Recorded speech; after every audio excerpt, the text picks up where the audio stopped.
Hi, we're Connor Betts from KidsLily.com, and today we're the stars of Smallfoot, James Corden, Channing Tatum and Common. Why did you want to be in Smallfoot? And what's your favourite bit about the film? Well, I wanted to be in Smallfoot because I've got young children, so I have a son who's 7, and I wanted to be in a film that he could go to the movie theatre and enjoy, and that my daughter, who's slightly younger than him, could also enjoy. And mostly when I found out that there was such a great cast of brilliant people who I respect and admire, that they were going to be in it, that was it for me. My favourite scenes is all of Percy's stuff. That's not my words. That's everyone who's seen it.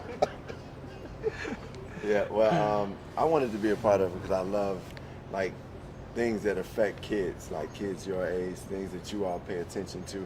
I like being, in the mix with you all.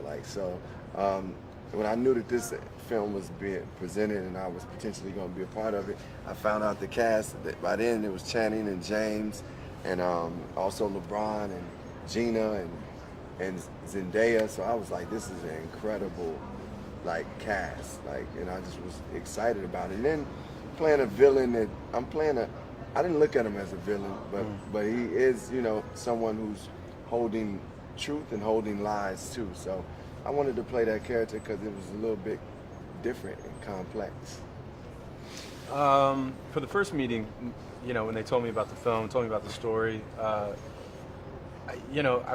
always wanted to be, like James said, I've always wanted to make something that my daughter could see, which was a big part of it, but also just, I don't know, the style and the tone of the movie was just so playful. I used to grow up on Warner Brothers movies, like Looney Tunes and things like that, and like Wile E. Coyote type, cartoons. And when they explained that's sort of the style of the movie is like a lot of physical comedy and a lot of really just what it feels good, and it's not too heady like some Pixar movies can, even though they're masterpieces, they can be kind of complex in tone, and I just really loved the tone of this movie.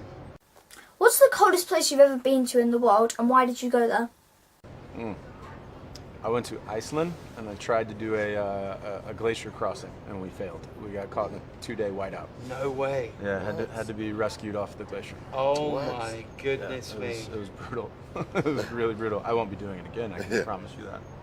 Yeah, for me, I grew up in Chicago. It's a really cold place in itself, and that's the coldest I've ever felt. Was just when the wind hits your face and it starts going through your bones. You just feel it. That's been the coldest place that I've been.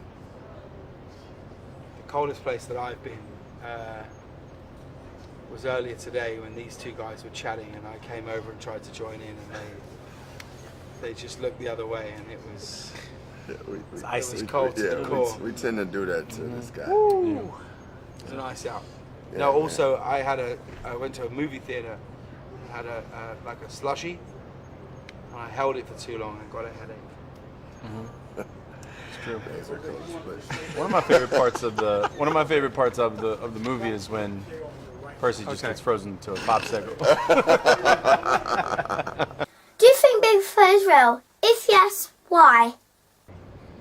I do think Bigfoot's real on some level. I think on some level, every myth has some like origin of truth. So I think somewhere there's a very large, hairy animal that we haven't seen. I tend to think, as James said earlier, is life somewhere. Bigfoot is lowest on my belief of if he's real or not, but we just did a movie about him, so he could be. I think there's things we don't necessarily know about or we haven't discovered yet, and like Channing said, I think there's always a degree of truth somewhere.